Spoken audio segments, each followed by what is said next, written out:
Pendidikan Ursulin Indonesia. Kita jumpa dalam podcast kita siang ini.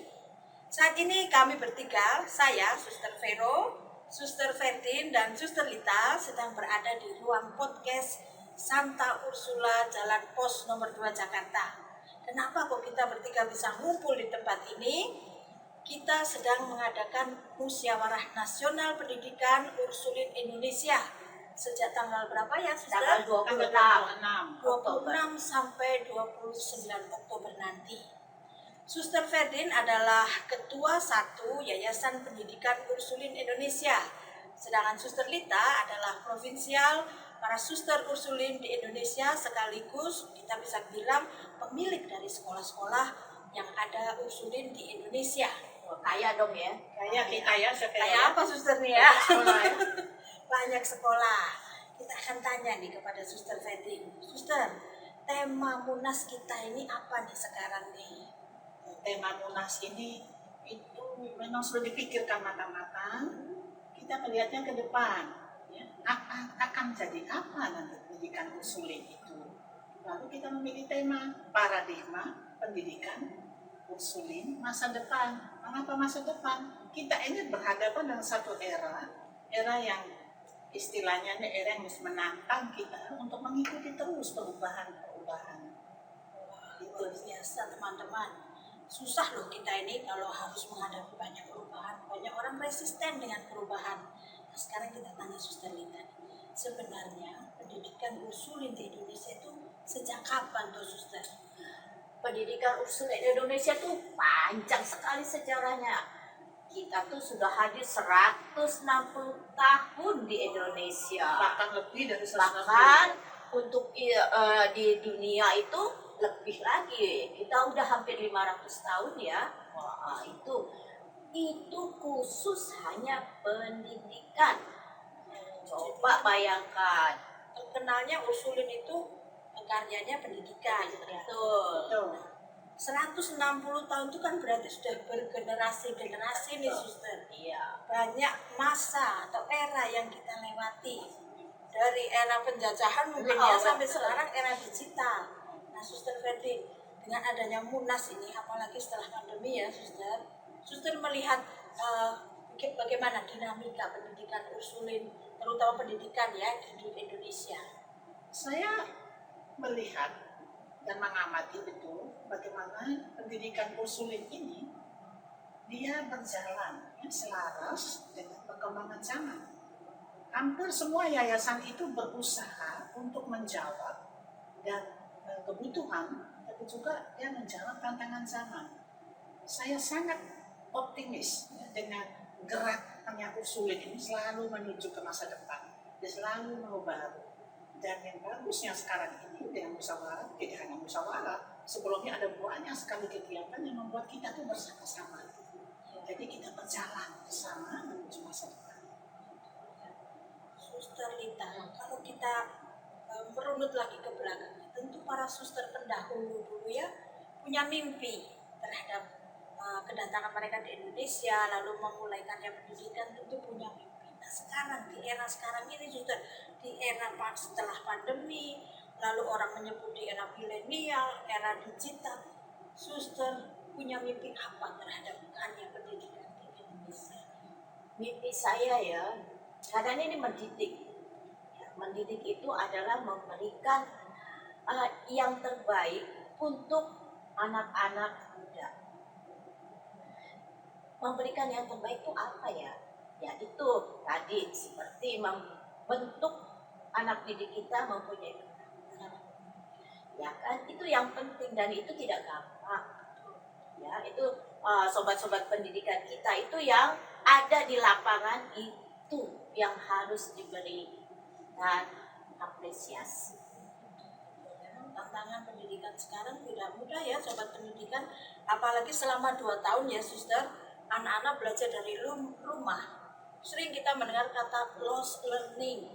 Kemudian ketika kita sudah memulai pendidikan secara offline, pasti banyak tantangan di Suster.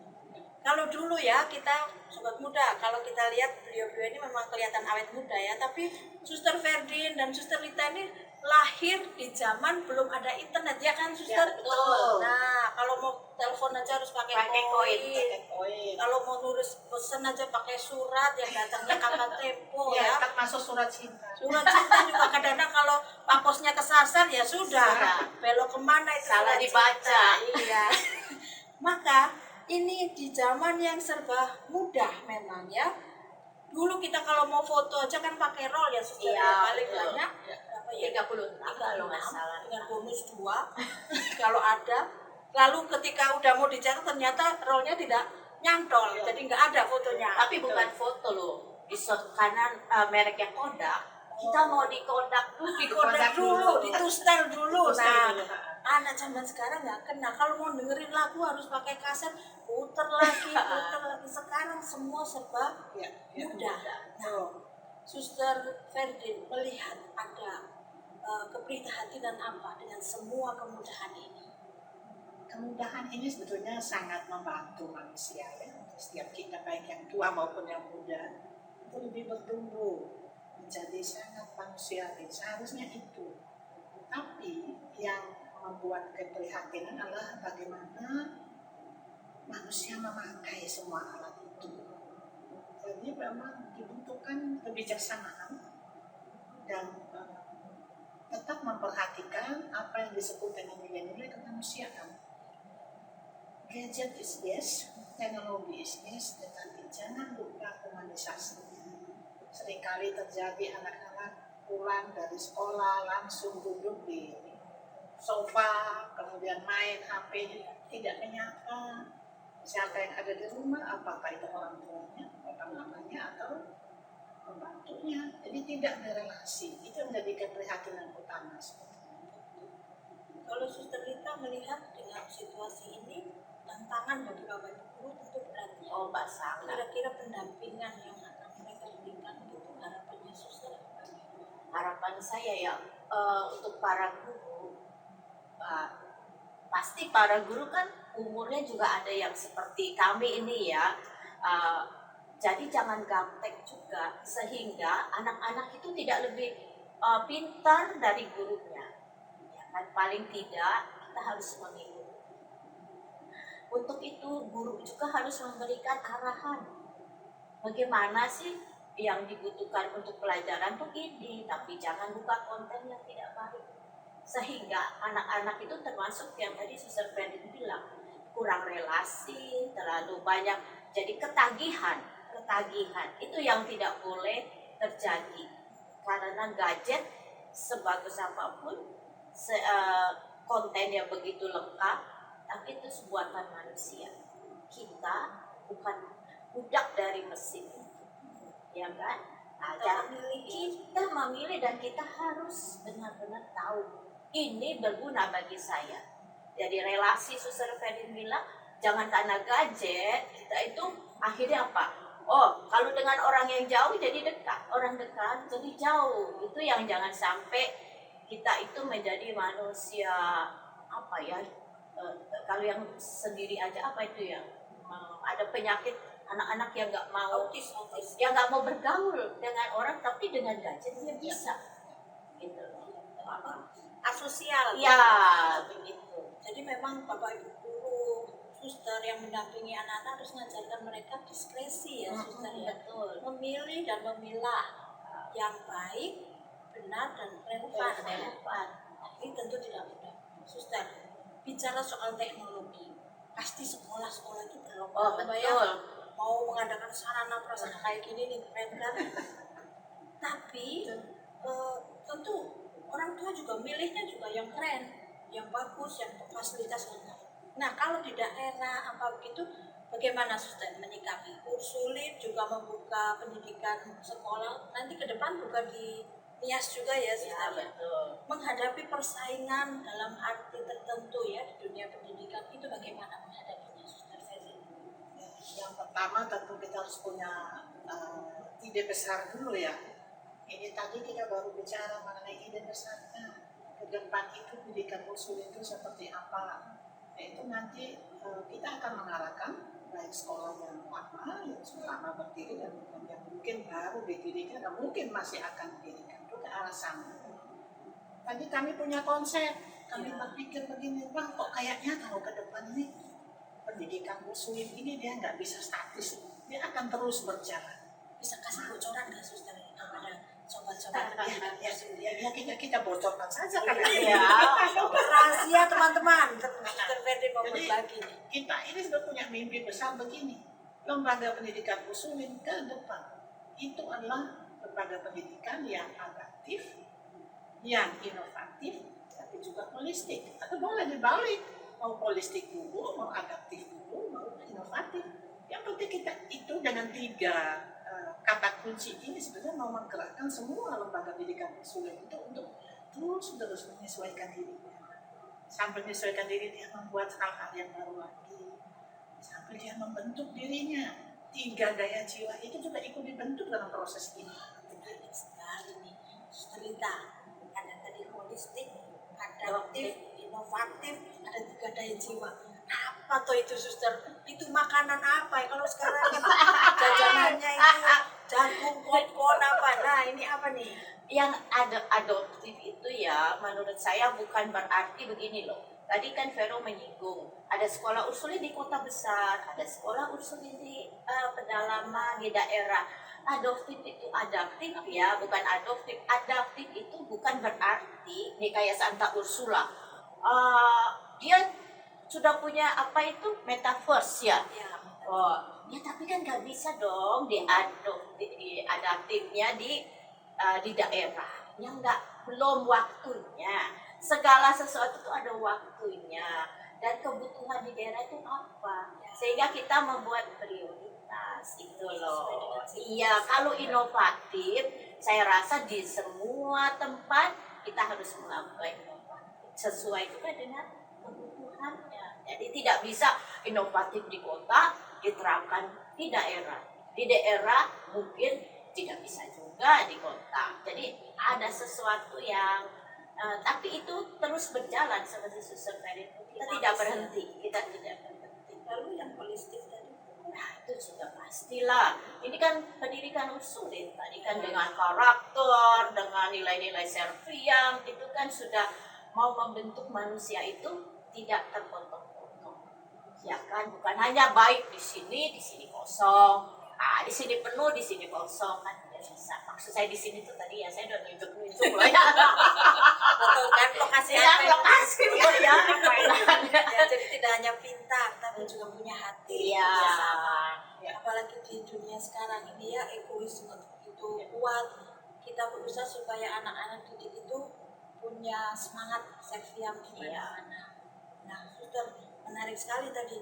Jadi peserta musyawarah kita ini Suster Ferdin dari berapa sekolah nih? Kalau ingat ada berapa jumlah sekolah ursulin di Indonesia? Kita punya gerombolan besar.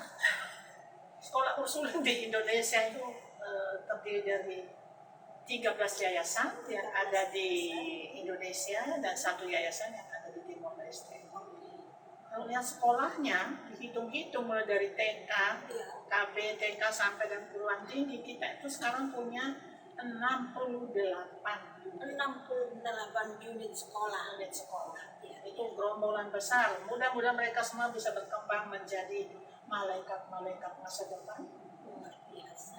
yang bisa hidup dengan penuh ketangguhan di zaman teknologi yang semakin besar itu.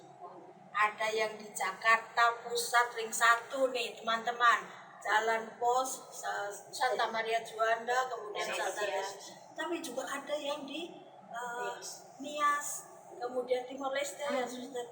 Itu kan pasti beda ya, tadi Suster Lita udah bilang nih adaptif sesuai situasi. Nah sekarang ini lagi keren, lagi viral nih lagunya Farel nih. Apakah dengan berkumpul bersama ini mereka nggak merasa dibanding-banding saing lalu merasa minder gitu. Kalau saya sih melihatnya Severo mereka ini sudah bersaudara cukup lama karena lewat pelatihan-pelatihan, baik pelatihan online maupun sebelum pandemi itu kan sudah sering ketemu. Bahkan di antara mereka dulu dengan adanya gerakan ursulin mendidik, mereka itu membentuk sendiri kelompok-kelompok guru, mata pelajaran, lalu ada kelompok yang lain lagi, mereka saling belajar satu sama lain.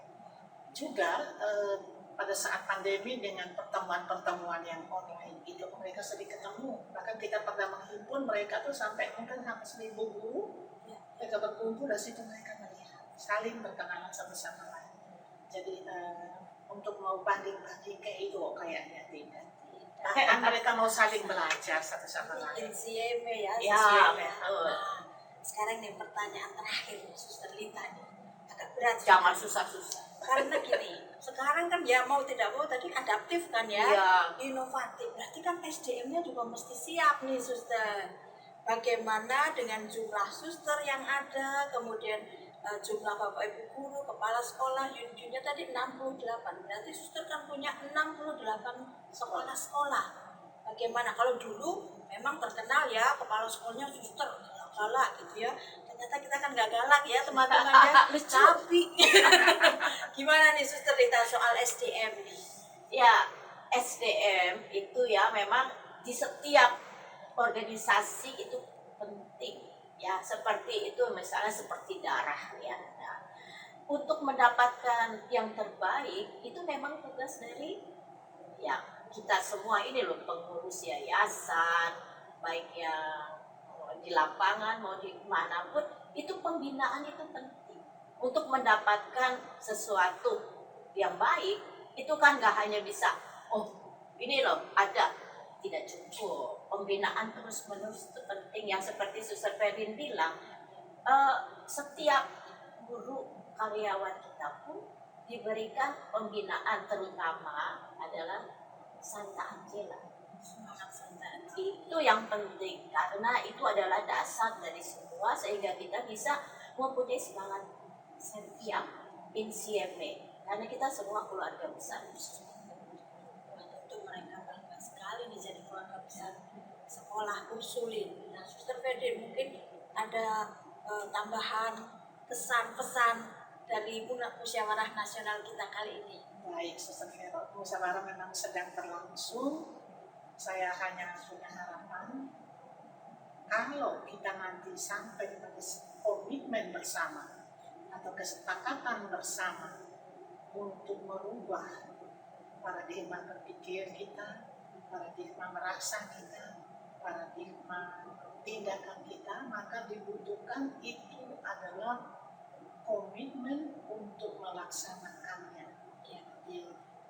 Yang diharapkan itu bukan sekedar ide teori itu, tapi langsung nanti harus mulai diimplementasikan di setiap kampus, di setiap unit sekolah. Luar biasa.